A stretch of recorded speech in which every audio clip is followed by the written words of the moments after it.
তো আমরা একটা লাইব্রেরি ম্যানেজমেন্ট সিস্টেম বানিয়েছি, যেটা আমাদের এখন এবং ভবিষ্যতে প্রচুর কাজে লাগবে। এটা আমাদের ফিজিক্যাল লেবার কমাবে এবং অটোমেটেডভাবে আমাদের লাইব্রেরিটাকে ম্যানেজমেন্ট করতে সাহায্য করবে। তো এখানে আমরা আমাদের যে কোনো লাইব্রেরিতে যতগুলো বই আছে এখানে আপলোড করা যাবে। তো আপলোডটা অ্যাডমিন করতে পারবে। কোথা থেকে? অ্যাডমিন পোর্টালে, মানে অ্যাডমিন ড্যাশবোর্ড থেকে করতে পারবে।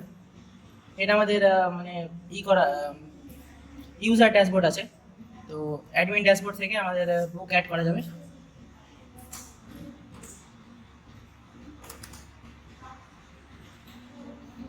এই অ্যাড বুক থেকে আমরা title, author, ISBN number, image এবং কতটা বই আছে লাইব্রেরিতে অ্যাভেলেবেল সেগুলো এখানে মেনশন করে অ্যাড করা যাবে। এবং আর কি কাজ করবে অ্যাডমিন প্যানেলে এখান থেকে যে সমস্ত বইগুলো নেওয়া হয়েছে, কে নিয়েছে, কোন বই নিয়েছে এবং কত তারিখে নিয়েছে, তার রিটার্ন ডেট কি আছে ওটা আপডেট করা যাবে। এগুলো সেভ হচ্ছে? এগুলো আমাদের এখানে লোকাল হোস্টে পিএসপি মাই অ্যাডমিনে সেভ হচ্ছে, লাইব্রেরি ডিবি নামক ডাটাবেসে। কোন জায়গায়? বুকসে এখানে বুক ডিটেলস সেভ হবে। আর ট্রানজ্যাকশনে যে সমস্ত জিনিসগুলো মানে ধরুন বড় করেছে কেউ, বুক কেউ রিটার্ন করলো, এগুলো ইনফরমেশনগুলো সেভ হবে এখানে ট্রানজ্যাকশনে।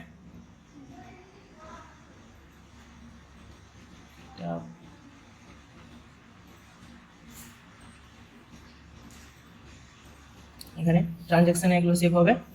যেগুলো বড় হয়েছে, এগুলো নাল আছে যেহেতু মানে অ্যাডমিন রিটার্ন ডেটস করেনি, আপডেট করেনি, তাই এখানে এগুলো নাল আছে।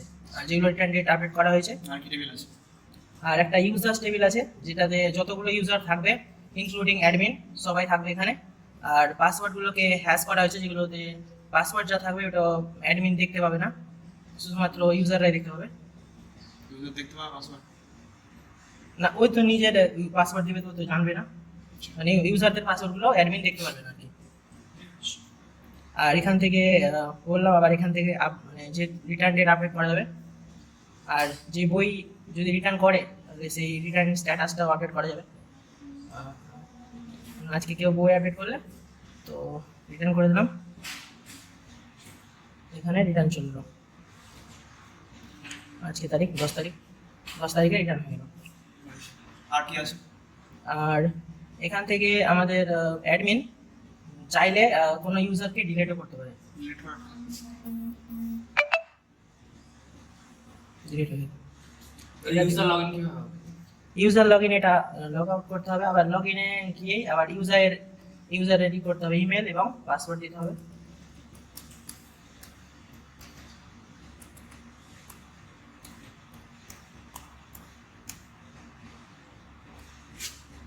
আমাদের ইউজার ড্যাশবোর্ড এটা।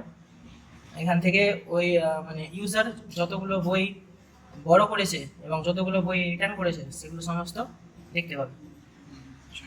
আবার আমাদের এখান থেকে আমরা হোম পেজে আবার যেতে পারবো। আর যতগুলো বই আছে সবগুলো পরপর টাইটেল, অথার, সমস্ত কিছু ছবি এগুলো দেখা যাবে। ঠিক আছে, নিচের দিকে? নিচের দিকে ইউজার চাইলে বড় করতে পারবে।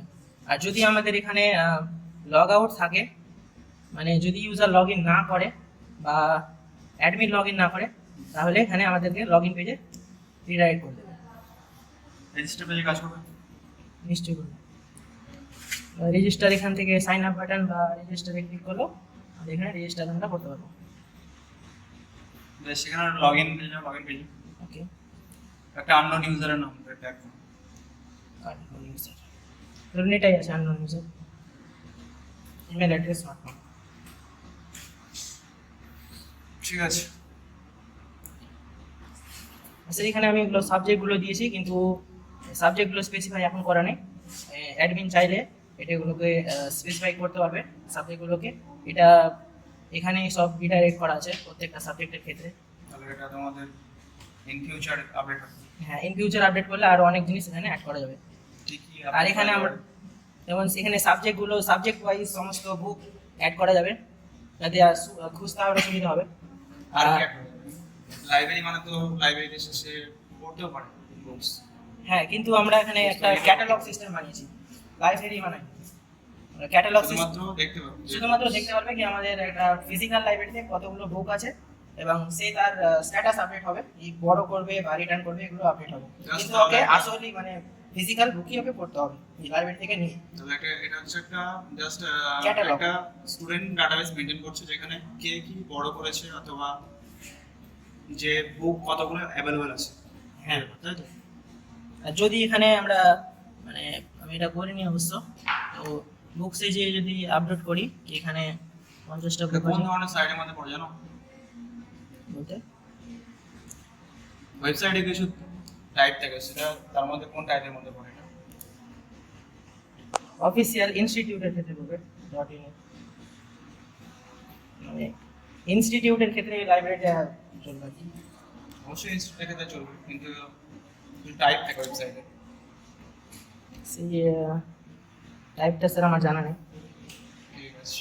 আর আমরা এখান থেকে যদি বুক 0 করে দিলাম, বুক 0 হয়ে গেছে, তো তাহলে এখানে জিরো দেখাবে।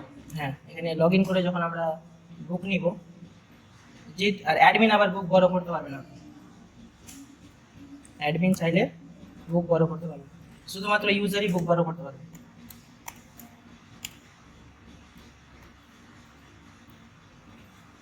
এখান থেকে হোম বাটনে ক্লিক করলে ওখানে আসবে।